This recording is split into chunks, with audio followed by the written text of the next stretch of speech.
Bismillahirrahmanirrahim. Assalamualaikum warahmatullahi wabarakatuh. Alhamdulillahirabbil alamin. Nahmaduhu haqqa hamdihi wa nastaghfiruhu haqqa istighfarihi wa bihi nasta'in. Ashhadu an la ilaha illallah al-malikul haqqul mubin. Wa asyhadu anna Muhammadan abduhu wa rasuluh hadhul anbiya'i wa imamul mursalin. Allahumma shalli wa sallim ala sayyidina Muhammadin al-amin wa ala alihi wa sahbihi ajma'in. Ma'asyiral muslimin, jamaah yang sangat berbahagia. Tentunya pertama-tama mari kita memanjatkan rasa syukur kita kepada Sesena Allah Ta'ala. Nasabah di bawah ini beberapa yang aslinya. Mari kita lebih pasti kita dalam rangka menunaikan salat Isya berjamaah. Insyaallah akan dilanjutkan dengan salat tarawih dan salat witir secara berjamaah. Tentunya sebagai muslim, tak lupa kita selalu memberikan salawat dan taslim lalu sesena kepada Nabi Muhammad sallallahu alaihi wasallam. Dia misalkan Nabi kita si oleh malaikat Jibril. Tiba-tiba dia meminta ada makhluk yang sangat besar. Betul lagi Nabi kita dari malaikat Jibril. Ini itu kayak sadar Allah. Malaikat Jibril mengatakan itu adalah malaikat yang diciptakan oleh Allah Subhanahu wa taala dengan jumlah tangan yang jumlahnya jutaan. Setiap tangannya memiliki jari yang jumlahnya juga jutaan. Karena Nabi sallallahu alaihi wasallam merasa jadikan malaikat. Apa nama Nabi kita? Apa yang tugasnya? Karena Allah menciptakan. Kemudian malaikat itu mengatakan tugasmu satu. Setiap tetes air hujan yang jatuh ke muka bumi ini, saya bertugas untuk menghitungnya. Jadi mulai bumi ini diciptakan sampai akhir zaman, tidak ada tetesan air hujan yang turun dari hitungan saya, kecuali satu yang tidak bisa saya hitung. Apa itu kata Rasulullah? Yaitu pahalanya orang yang selalu mengirimkan salawat kepada-Nya. Jadi luar biasa tadi semata masalah kalau saya Nabi Muhammad sallallahu alaihi wasallam. Yang saya hormati yang mewakili Bapak PJ Bupati Kabupaten Bandar, Bapak Stafati, Bupati Insinyur Akbar. Yang saya hormati Imam Masjid Kuria Bogor. Di sini ada orang tua kita, amanah. Ingat ada dua itu yang sama berbahagia tentunya. Dan hormati guru kita Bapak Imam Sobu. Beliau adalah kepala madrasah di pesantren Mulia yang ada di Pondok dan seluruh adik-adik semua yang hadir yang sama berbahagia. Untuk memulai ceramah saya ini, saya akan mengutip seorang ulama dari India bernama An-Nawawi. Apa kata An-Nawawi ini? Mu'amil tahu tuwo masakina. Kata bahasa Mandarin ini kan gue dalam bahasa Inggris. Mu'amil tahu. Kemudian ada seorang sosiolog yang sangat terkenal, Ibnu Khaldun. Apa kata Ibnu Khaldun? Kalau kita ingin melihat kejayaan Islam atau peradaban Islam yang maju, maka pada kesempatan yang berbahagia ini saya akan membahas secara singkat terkait dengan bagaimana strategi kita untuk meningkatkan ekonomi masyarakat dengan memberdayakan masjid. Makanya pendiri masjid ini menamakan Kuria, yang artinya perjuangan. Karena disinilah kota bagaimana orang-orang Bandar dulu berjuang untuk mengusir para penjajah yang dipimpin oleh Abi Dewi. Makanya masjid ini adalah momentum berdirinya sebagai letak dasar sejarah bagaimana orang-orang Bandar dulu berjuang masuk penjara. Makanya pakai dari masjid ini disebut dengan Masjid Kuria. Ma'asyiral muslimin dan jamaah yang dimuliakan Allah Subhanahu wa taala. Masih di zaman dahulu itu luar biasa, isinya banyak sekali. Selain digunakan untuk beribadah, di zaman Rasulullah dia sangat sakit di Masjid Nabawi itu sangat semacam teras. Disitulah banyak fakir miskin yang tinggal, orang-orang yang berkabur tinggal di situ di awal-awal Rasulullah SAW hijrah. Jadi apa yang menyebabkan para umat Islam ini yang berkabur, kemudian yang miskin ini kemudian dilatih.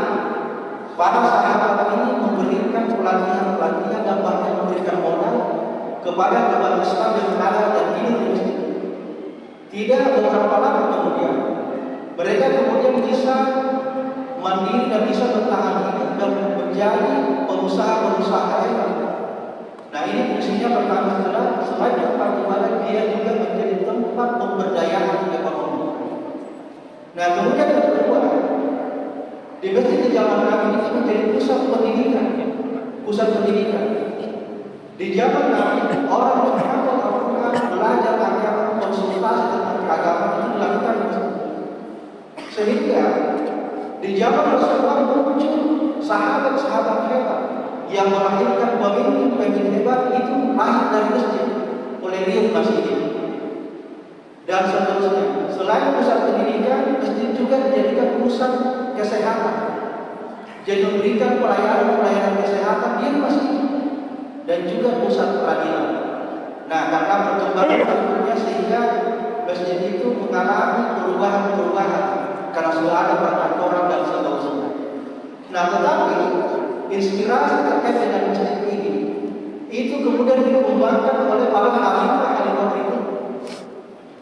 Sehingga di zaman Khalifah Al-Ma'mun ya, ada sebuah perpustakaan yang sangat modern itu juga berpusat di masjid. Di perpustakaan itulah yang berpusat di masjid kemudian didirikan perguruan tinggi.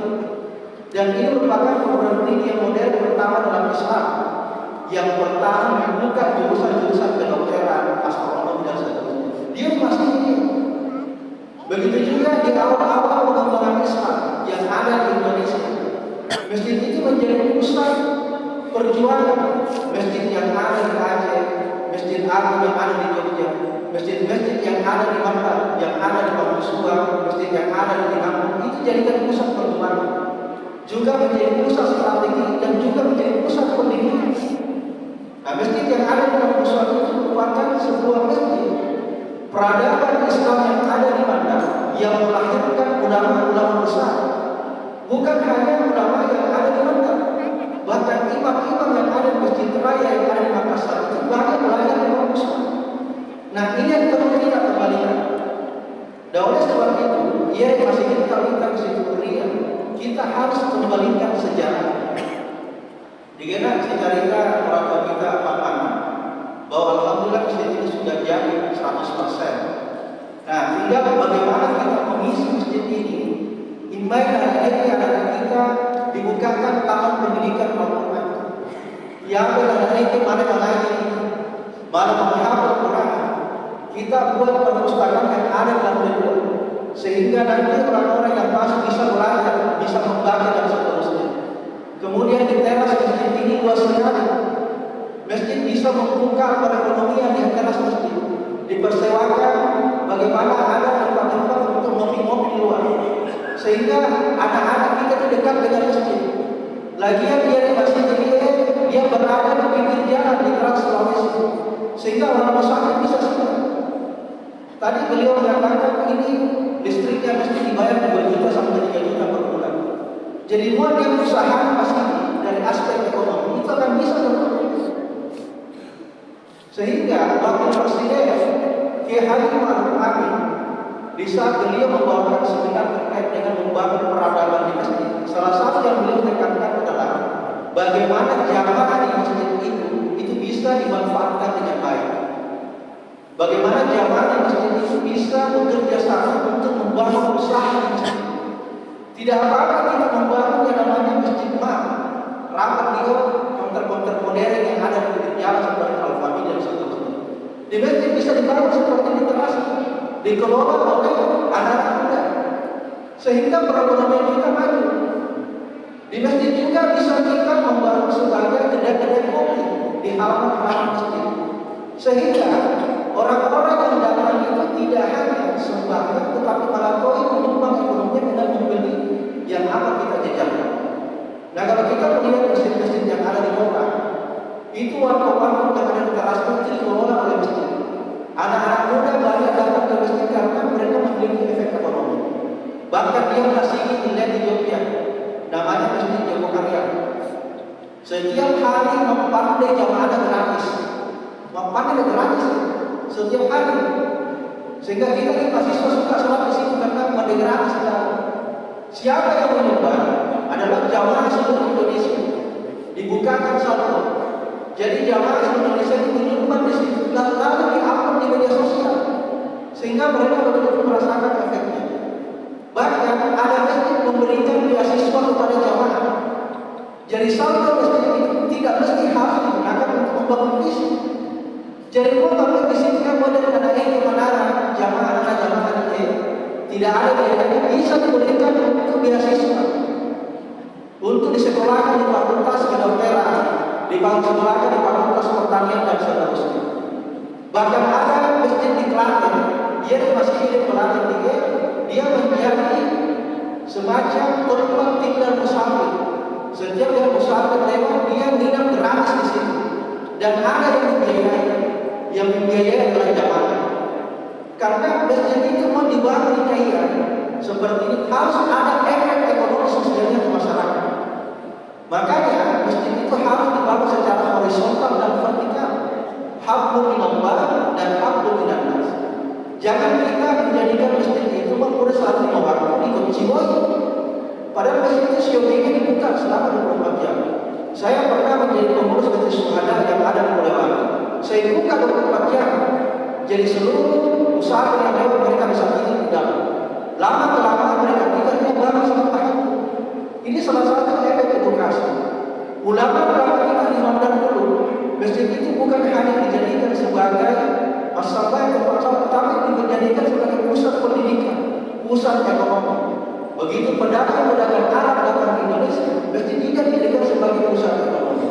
Sehingga masjid itu bisa membiayai dirinya sendiri, bahkan memberikan efek kepada masyarakat. Terakhir, dinamakan masjid itu memiliki manfaat jika masyarakat sekitarnya tidak ada lagi orang miskin. Dikatakan masjid itu memberikan efek yang baik jika masyarakat sekitarnya tidak ada lagi anak-anak yang tidak sekolah. Dikatakan masjid itu memberikan manfaat yang paling murah jika masyarakat yang sekitarnya tidak ada lagi rumah-rumah yang tidak layak huni. Begitulah Rasulullah SAW membangun Masjid Nabawi. Dengan terbangunnya Masjid Nabawi itu memberikan efek yang luar biasa kepada kota Madinah. Bukan hanya kota Madinah, bahkan Masjid Nabawi itu memberikan inspirasi kepada perkembangan Islam di lintas bangsa dan lintas negara. Dan oleh sebab itu, bagaimana masjid kebanggaan kita, Kuhriyah ini dibangun oleh para ulama, tidak hanya digunakan untuk sholat, tapi bisa memberikan efek yang lebih luas kepada masyarakat, terutama dari aspek pendidikan, kesehatan, dan ekonomi. Sehingga dengan demikian keberadaan masjid itu sangat bermanfaat kepada masyarakat. Demikianlah apa yang saya sampaikan pada kesempatan ini. Semoga bisa memberikan inspirasi kepada kita semua, karena yang mewakili Pak Bupati juga akan menyampaikan sambutan Pak Bupati. Semoga itu kita akan melaksanakan salat secara berjamaah. Wassalamualaikum warahmatullahi wabarakatuh.